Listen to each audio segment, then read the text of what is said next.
구석구석 알찬 정보들을 모아 지혜로운 생활로 인도합니다. YTN 뉴스 FM 슬기로운 라디오 생활. 네, 슬기로운 라디오 생활 2부는 매일매일 각 분야 전문가들과 함께 생활 속 다양한 궁금증 해결해 봅니다. 최근 한 연예인이 키우던 반려견이 이웃에 사는 할머니를 무는 사고가 발생했습니다. 그 이후에 부산과 춘천 등에서도 개가 사람을 무는 사고가 잇따라 발생했는데요. 잊을만 하면 한 번씩 등장하는 일이라고 생각했는데 소방청에 따르면 1년에 무려 2천여 건, 하루 6건꼴로 개물림 사고가 발생한다고 합니다. 하루에 6건꼴이면 적은 숫자는 아닌 것 같은데요. 아까 말씀드렸던 대로 오늘 별별 상담 주제는 이웃집에 사는 개가 저를 물려고 해요. 무서워요. 예. 나한테만 호랑이로 변하는 이웃집 댕댕입니다. 애청자 여러분의 의견 많이 보내주시길 바랍니다. 단문 50원, 장문 100원의 정보 이용료가 있는 샵 0945 문자 메시지 활용하셔도 되고요. 스마트폰 사용하시는 분들은 YTN 라디오 애플리케이션 댓글창을 통해서 남겨주시면 됩니다. 자, 그럼 오늘 함께 이야기 나눌 두 분 모셔보죠. 수의사입니다. 마이펫 상담소 윤쌤 나오셨고요. 안녕하세요. 네, 안녕하세요. 예.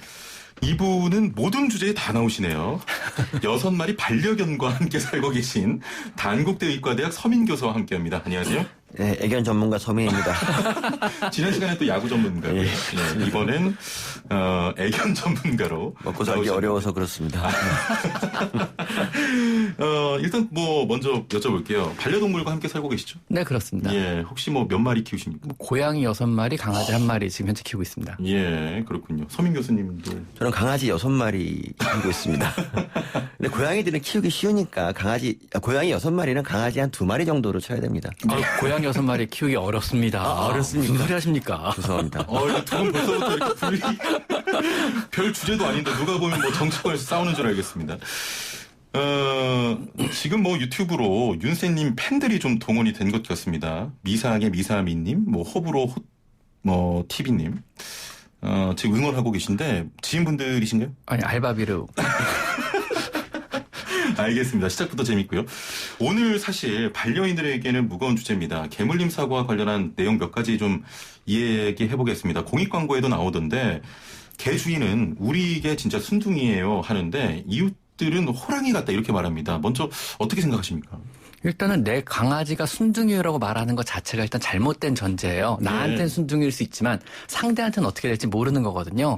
근본적으로 강아지의 공격성의 베이스는 두려움이에요. 예. 두렵기 때문에 짖고 두렵기 때문에 으르릉거리고 두렵기 때문에 상대를 다가서 무는 거거든요. 예. 즉 으르릉거리고 짖고 물고 하는 모든 행위는 무서우니까 다가가지 마. 나한테 더 이상 오지 마. 네가 무서우니까 공격하겠어. 이런 의미를 갖고 있거든요. 예. 나한테는 순둥이일 수 있죠. 나한테는 두려움을 안 가지니까요. 내가 걔 주인이니까요. 하지만 상대에게도 과연 순둥이일까? 상대를 두려워한다면 얘는 공격성을 발현할 수밖에 없거든요. 그래서 이럴 때는 바꿔 말하셔야 돼요. 내 강아지는 예민하니까 가까이 오지 마세요. 내 강아지는 겁이 많으니까 다가오지 말아주세요. 이렇게 표현하는 게 오히려 올바른 표현일 것 같습니다. 예, 알겠습니다. 지금 선생님께서는 고양이 6마리를 키운다고 하셨고 우리 교수님께서는 개 6마리 키운다고 하셨는데 유튜브로 호불호님께서는 저는 아들 3명을 키웁니다 하셨네요. 진정한 승자죠. 네, 그러니까요. 제가 아들 셋집 장남으로 태어나서 자라왔기 때문에 그 어려움 잘 알고 있습니다. 알겠습니다. 개 주인 입장에서 또 이웃집 개를 보는 입장에서 지금 말씀을 주셨는데 어떻게 교수님은 생각하십니까? 진짜 개가 두려움 때문에 문다는 게 맞는 게요. 예. 제가 중2 때 이제 스태퍼드한테 머리를 물린 적이 있었거든요. 이제 그 교생 선생님 집에 놀러 갔는데 예. 이제 그 묶여 있는 개예요. 스태퍼드가 묶여 있었는데 예. 저는 그 당시도 개를 좋아했기 때문에 어떻게 좀 친해 보려고 막 하는데 개가 계속 저한테 싫다는 사인을 막 보냈거든요. 으르렁거리면서. 근데 다 굴하지 않고 다가갔다가 머리를 물렸고 그때는 머리를 빡빡 깎던 시절에서 머리를 크게 다쳤어요. 예. 네, 그랬는데도 그때부터 이제 느낀 게 싫다 그러면 너무 그렇게 나대지 말자 이 생각을 했습니다. 그건 당연한 거 아닙니까? 셰퍼드면 사냥개보다 이제 공격 목적으로 개량된 강아지라 공격성이 강해. 이제 군견 용도로 많이 개량이 돼 있는 거죠. 거기에 머리를 물리셨군요. 예, 피도 많이 흘려고 그랬는데 혹시 얘가 묶여 있으면 더 공격성이 증대되지 않나요? 혹시? 일단은 자기 영역을 지키려고 하는 성향이 강한 애들이거든요. 근데 묶여 있으면 스트레스를 받고 스트레스면 흥분도가 증가되고 흥분도가 증가된 상태에서 공격성이 강해질 수밖에 없습니다. 결국 공격성이라는 거는요. 이게 어떤 정서적인 문제지 훈련이나 교육에 대한 문제는 아니에요. 바꿔 말하면 뇌 세로토닌에 관련된 문제거든요. 이것은 사람의 우울증, 아니면 뭐 사람의 공포증, 예. 아니면 뭐 사람의 강박증 이거랑 똑같은 원인이에요. 뇌의 세로토닌 부족에서 오는 거고요. 예. 이런 세로토닌 부족 뇌의 어떤 이런 정서적인 문제는요. 흥분도가 증가하면 걷잡을 수 없이 심해질 수밖에 없어요. 그렇죠. 바꿔 말하면은 공격성이 강한 강아지는 어떻게든 간에 흥분도를 낮추는 쪽을 택하셔야 돼. 자극원을 없애고요. 예. 바꿔 말하면 사람을 무서워한다면 사람을 피해 산책을 다니셔야 되고요. 다른 강아지를 무서워한다 그러면 다른 강아지를 피해 산책을 시키셔야 돼요. 예. 근데 많이들 잘못 알고 있는 게 사회성을 기른다고 공격성을 떨어뜨린다고 오히려 사람을 더 만나게 하고 다른 강아지를 더 만나게 해요. 근데 그 사회성은요. 사회화 시기의 올바른 방법으로 해야지 교정이 되는 거거든요. 예. 근데 강아지의 사회화 시기는 생후 3개월 길어도 4개월이면 다 끝나요. 그 이후에 하는 모든 사회화 교육은요. 얘한테는 자극원이 되고 오히려 고문이 돼요. 플러징 테라피라 그래가지고 홍수요법이라 해서 오히려 얘한테 더 심한 공격성을 유발할 뿐이지 결코 교육이 될 수가 없습니다. 그것은요. 예, 예. 일종의 고문이 되는 거죠. 그래서 사회화 시기는 짧게 끝난다는 거. 예. 나중에 시키는 사회화 시기는 의미가 없다는 거. 이때는 오히려 피해야 된다는 거. 예. 요거를 좀 알고 계셨으면 좋겠어요. 제가 아까 예. 애견 전문가라고 말했던 건 없던 걸로 하겠습니다. 저도 오늘 교수님 왜 모신지 모르겠어요. 그 6마리 키운다는 이유로 이 자리에 나왔는데. 개물림 사고 원인으로 동물들의 운동량이 부족하거나 사회성이 부족하거나 이런 여러 가지 이유들이 이야기되고 있는데 준 전문가라고 하겠습니다. 이유가 뭘까요? 개물림. 저희 애들은 근데 이상하게 저희들은 그러니까 저희 애들은 저희만 물어요. 아내하고 저하고 응급실을 한 3번 정도 물려서 갔었고. 그 정도입니까? 그리고 제 손톱이 지금 까맣게 된 게 이게 걔한테 물려서 그런 거거든요. 손톱에 멍이 드신 것 같아요. 예. 한 3개월 전에 물렸는데 아직까지 그렇고요. 그러니까 어이구. 저희 개들은 저희를 되게 우습게 알아요. 그래서 뭐 좀 싸우는 거 말리거나 뭐 좀 안고 이러려고 그러면 화를 내고 막 무는데 근데 이제 저희 애들을 키우면서 느낀 게 세상에 좋은 개는 없구나. 이런 걸 느꼈어요. 근데 얘가 밖에 나가면 다른 사람한테는 막 만져달라고 눕고 막 그러거든요. 애교를 부리고. 그러니까 굉장히 애들이 기회주의적이죠. 이 가까운 사람한테 잘해야 되는데 밖에서 대외적인 이미지만 신경 쓰는 그런 애들. 얘네들이 원래 제가 이제 패키지 키우는데 황실견이에요. 황실견. 예. 황실견이라서 그런지 좀 그런 면이 있더라고요. 실제로 이런 개들이 많습니까? 주인한테 많고요. 공격하고. 주인한테 공격한다기보다는 지금 강아지들은 만약에 겁을 먹어 사람도 마찬가지. 사람이나 강아지나 공포 상황에 맞닥뜨리면 3가지 중에 한 가지 행동을 하게 돼요. 첫 번째는 도망갑니다. 영화에서 보면 엑스트라들이 주로 도망가죠. 예. 네, 두 번째는 얼어버려요. 영화에서 여주인공이 비명을 지르면서 얼어버리잖아요. 예. 마지막 방법은 맞서 싸워요. 주인공이 하듯이요. 그래서 강아지는 3가지 중에 한 가지 패턴을 보여요. 예. 근데 주인한테는 보통은 내가 이 상황을 벗어나기 위해서는 짖거나 으르렁거리는 걸 택한 거죠. 그럼 예. 내가 이 스트레스 받는 상황이든 내가 뭐 싫어하는 상황을 빨리 벗어날 수가 있다는 걸 깨달은 거고요. 밖에서는 얼어버린 거예요. 단순하게. 예. 애교를 부린 게 아니고 제자리에 주저앉아버린 거죠. 그래서 예. 이 사람이 빨리 싸든고 빨리 가버리길 기다린 것 뿐이에요. 얘는요. 그랬을 가능성이 첫째로 높고요. 두 번째로 지금 말리는 중에 물었다는 건 방향이 전환된 공격성이라 그래서요. 예. 겁이 많거나 뇌의 흥분도가 증가된 상태에서 주인이 말리면 돌아서 주인을 물어버리는 경우 되게 흔한 경우예요. 예. 정상적인 공격 패턴 중에 하나라고 볼 수 있거든요. 보통 많이들 생각을 잘못하는 게 지금 서민 교수님께서 키우시는 강아지들이 공격성을 보이거나 주인을 무는 건 서민 교수님 잘못은 절대로 아니세요. 뭐 얘를 뭐 잘못 키웠다거나 아니면 얘한테 뭐 시간을 좀 덜 냈다거나 얘를 산책을 덜 시켰다거나 운동을 덜 시켰다거나 이런 것은 절대로 아니고요. 대부분의 공격성의 근본은 제가 두려움이라고 말씀드렸잖아요. 예. 이 두려움의 대부분은 사실 유전이 돼요. 유전적인 영향이 제일 크고요. 그다음 어미 뱃속에서 신경이 형성될 때, 뇌신경이 만들어질 때 대부분의 새끼들이 이제 공장에서 나와요. 강아지 공장이란 곳에서. 그럼 그 상황은 사실은 어미가 모견이 되게 스트레스를 많이 받는 상황이거든요. 시끄럽고 무섭고 두려운 상황인데 그렇죠. 이때 나오는 스트레스 호르몬 자체가 강아지 뇌신경 형성 단계에서 아기 단계에서 되게 불안정한 강아지를 만들게 해요. 정서적으로. 예민한 강아지가 나오고 나온 이후에 생후 3개월에 끝나는 그 짧은 사회화 시기를 제대로 못 거치는 거죠. 충분히 다른 강아지를 만나보지 못했고 충분히 다른 사람을 만나보지 못했고 이러니까 모든 것에 대한 두려움이 점점 더 커지는 거예요. 이 3가지가 조합되면서 기본적으로 두려움이라는 베이스가 형성되고 이 두려움이라는 베이스가 깔린 상태에서 어떤 자극원이 있다 그러면은 바로 공격해서 물어버리는 이런 형태를 취하게 되는 거죠. 저희 애들이 저 누워있으면 막 밟고 다니는데 저를 두려워하지 않는 것 같은데. 그리고 또 한 가지 사람과 동물은 서열이 없어요. 이게 대부분의 경우 잘못된 상식 중에 하나거든요. 그래서 그렇군요. 방송에서도 서열로 꼬인 서열로 풀어야 됩니다. 아니면 서열로 설명하면 설명이 편하니까 설명의 편의상 서열을 말하는 거지 동물들도 진짜 이상한 찐따저 강아지가 아니면요. 사람과 동물은 서열이 없다는 걸 자기들도 알아요. 나랑 다른 강아지가 아니잖아요. 사람은요. 이 사람은 사람 나는 개 이걸 알아요. 개들도. 그러니까 사람과 개는 서열로 구분하면 절대로 안 돼요. 그렇군요. 그렇게 해석을 하기 시작하면은요, 그때부터 공격성은 절대로 교정 자체가 불가능해지세요. 예. 사람과 개는 서열이 없습니다. 예, 알겠습니다. 애견 전문가로 나오셨는데 옆에서 계속 저희 애들한테 한번 적용시켜보려고요. 오늘 배운 거를. 잘 나온 것 같습니다, 저는. 유튜브로 청양고춧가루님께서는 저희 집 댕댕이도 저만 봅니다 하셨고요. 0509번님께서는 저희 집 강아지는 아파트 단지에서는 다른 개나 사람을 보면 엄청 짖습니다. 그런데 아파트 단지 밖을 나가면 얌전해집니다 했는데요. 이유가 뭘까요? 일단 아파트 단지 안에서는요, 자기가 효율적으로 획득한 거예요. 짖거나 으르렁거리면은 자신이 두려워하는 상대가 더 이상 가까우지 않는다거나 이런 거 속도에서 획득되는데 그 영역 밖으로 벗어나면 자기도 이제 그걸 못하는 거예요. 거기에 대한 검증이 없는 거죠. 그러니까 그 밖에서는 자기도 얌전하게 하는 게 자기 영역이 아니고 다른 강아지 영역이기 때문에요. 그렇다고 확인하는 게 맞을 것 같습니다. 알겠습니다. 하나 더 질문이 있는데요. 0806번님. 5개월 된 블랙탄 암놈입니다. 사람을 좋아해서 짖지 않는데 고양이만 보면 그렇게 짖습니다. 왜 그런 걸까요? 하셨네요. 고양이를 싫어하는 거죠. 고양이에 대해서 공격성을 발휘하는 거는. 그건 뭐 다른 종에 대해서는 뭐 특정 사람일 수도 있고 특정 사람군일 수도 있고 특정 강아지일 수도 있고 특정 고양이일 수도 있거든요. 그거야 뭐 당연한 겁니다. 그거는요. 예, 알겠습니다. 제가 생각나는 속담이 있는데 캐스 앤드 도그스라고. 잘 지냅니다. 죄송합니다. 아는 영어 단어 써봤는데. 오늘 이분 왜 모신 거예요? 그게 이제 강아지, 고양이처럼 싸운다가 이제 부부싸움 할 때 많이 나오는 영어식 표현인데요.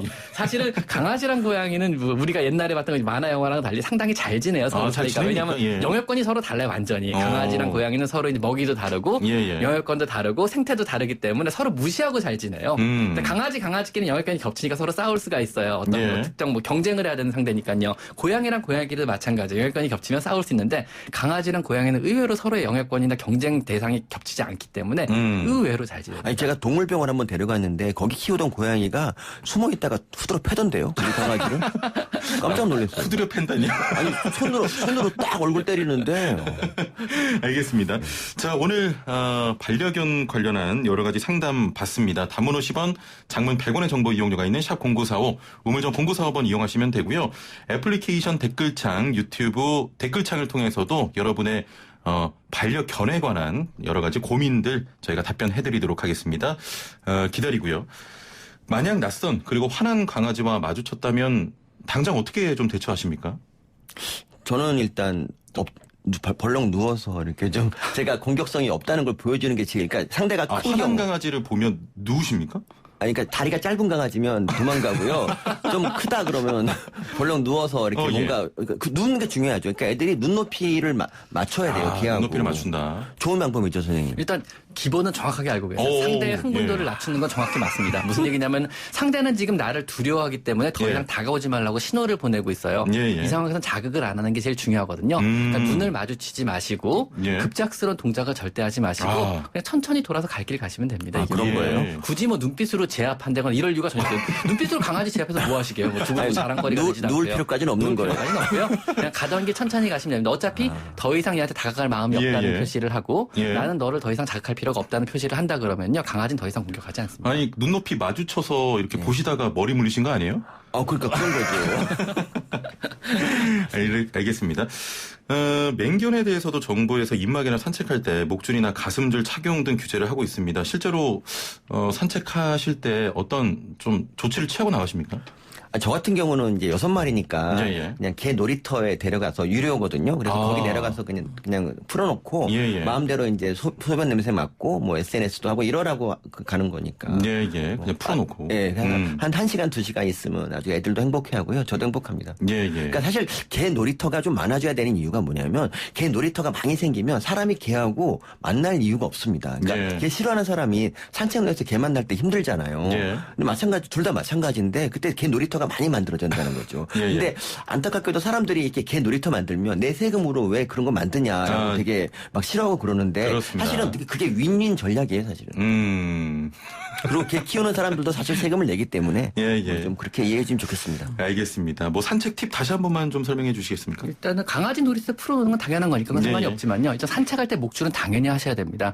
사실 이거는 뭐 다른 사람한테 피해를 주지 말라거나 이런 의미보다는요. 왜 2-3살 된 어린아이를 복잡한 곳에 손을 손을 안 잡고 그냥 풀어놓고 다니게 하진 않잖아요. 예, 예. 이 사람 아이의 안전을 위해 손을 잡고 다니잖아요. 보통 우리 부모들은요. 이 그렇습니다. 아이의 안전을 위해서, 이 아이의 자유를 위해서 맘대로 가라 이러진 않거든요. 예. 강아지도 마찬가지예요. 목줄을 매는 거는요. 2-3살 난 아이의 손을 잡고 다니는 거랑 같은 행위에 해당돼요. 즉 내 아이의 안전을 위해서 주인이 아닌 보호자 입장이 돼가지고 내 아이의 안전을 위해서 목줄을 메고 다니는 건 당연히 하셔야만 됩니다. 그 목줄이 좀 늘어나는 거하고 그냥 일반하고 어느 게 좋아요? 저는 늘어나지 않는 걸 원합니다. 그죠. 왜냐하면 강아지 안전을 위해서 내 몸에서 많이 떠나지 않는 요 정도 길이가 적당할 것 같고요. 아니 늘어나니까 뭐 거의 앞으로 오는 거나 다름없더라고요 보니까. 아니 전문가로 나오셔서 이렇게 질문이 많으세요. 아니 제가 청취자들이 원하는 질문을 제가 하는 거예요. 이미 답은 알고 계시죠? 저는 알고 있죠. 예. 저는 애견 30년 전문가. 알겠습니다. 30년 동안 애견 키우셨는데 댕댕이 키우면서 가장 힘든 부분이 있다면 어떤 게 역시 있어요? 그 펜 로스 증후군이라는 게 있잖아요. 네, 걔가 예. 떠날 때가 제일 힘들고요. 그거는 아무리 여러 번 반복된다고 해도 그 크기가 똑같아요. 너무 슬퍼서 한 몇 달 동안 예. 울기만 하는 그런 거죠. 벌써 눈물 나려 그래요. 혹시 키우던 반려견이 죽어서 방금 말씀했던 어떤 좀 심리적인 아픔이 왔을 때는 어떻게 좀 해결하라고 권유하십니까? 일단 뭐 이거는 제가 전문가가 아니고 사람은 상담하는 사람들이 따로 있으니까요. 예. 그분들하고 사실은 대화를 좀 해본 적이 있는데 무조건 최선을 다해 슬퍼하라고 보통 조언을 많이 한다 그래요. 그냥 슬퍼하라. 그러니까 자신의 슬픔은 치유의 감정이거든요. 예. 그러니까 많이 슬퍼하고 그다음에 많이 울라고 보통 그래요. 그리고 천천히 슬픔이 점점 가감되면서 정상 생활로 돌아오는데 한 달 정도가 보통 평균 걸린다 그래요. 예, 예. 그리고 이 사이에 자신의 슬픔이 충분하게 치유가 되지 않고 계속적으로 슬프고 우울감을 호소한다 그러면은요. 자신의 슬픔을 나눌 수 있을 만한 사람하고 슬픔을 나누라 그래요. 그러니까 동감하지 않는 사람들도 의외로 많다 그래요. 예, 뭐 예. 개가 죽었는데 왜 이렇게 슬퍼해? 뭐 강아지 죽은 거 가지고 왜 그래? 이런 사람들하고는 절대 얘기하지 마시고 그렇습니다. 자기의 슬픔을 공감할 수 있을 만한 같은 예. 애견인이나 아니면 동물병원 선생님하고 자기의 슬픔을 계속 나누라 그래 얘기하고. 예, 예. 그럼 많이 치유가 되고요. 그리고 인터넷을 찾아보시면은 코런 펠로스 증후군을 겪는 사람들의 모임이 따로 있어요. 그래서 오프로 만나가지고 서로 대화를 하기도 한다 그래요. 예. 그래서 그런 모임에 나갈 것도 권해드려요. 이런 건 어떨까요? 저 같은 경우는 이제 2마리를 보내고 나서 그리고 이제 슬퍼하다가 나중에 이제 새로운 강아지를 데려왔거든요. 예, 예. 근데 그 강아지를 보면서 슬픔이 점점 잊혀지더라고요. 그러니까 뭐 그것도 좋은 방법인데 여기서 한 가지 주의사항은 있어요. 내가 새로 들어온 강아지가 죽은 강아지 대체품이 돼서는 안 돼요. 즉 자신의 슬픔이 예. 충분히 잊혀진 다음에 새로운 강아지를 들여와야만 하는 거지. 예. 내가 그거 이전에 강아지를 치유 목적으로 들어온다 그러면 이 강아지는 죽은 강아지 대체품으로 평생 여겨지게 되거든요. 저는 그런 사람이 아닌데 너무 그러면은 억울합니다. 이 방금 영입이라고 강아지에게도 하셨는데 야구단도 아니고. 강아지에게도 슬퍼하는 사람에게도 평생 좋지가 않을까. 예. 슬픔을 충분히 삭히고 내가 이제 정상으로 돌아올 준비가 됐을 때 예, 새로운 예. 강아지 영입하는 거를 보통 권장한다고 합니다. 알겠습니다. 시간이 벌써 이렇게 흘러네요. 별별 상담 오늘도 유익하고 재밌는 시간이었습니다. 저 임팩트 있는 말 한마디도 안 했는데 시간이 벌써 다음에 기회를 주십시오. 자, 됐군요. 알겠습니다. 다음엔 뭐 또 연애 콘텐츠로 한번 돌아올게요. 자, 지금까지 마이팩 상담소의 윤쌤, 단국대 의과대학 서민교수와 함께했습니다. 두 분 감사합니다. 감사합니다.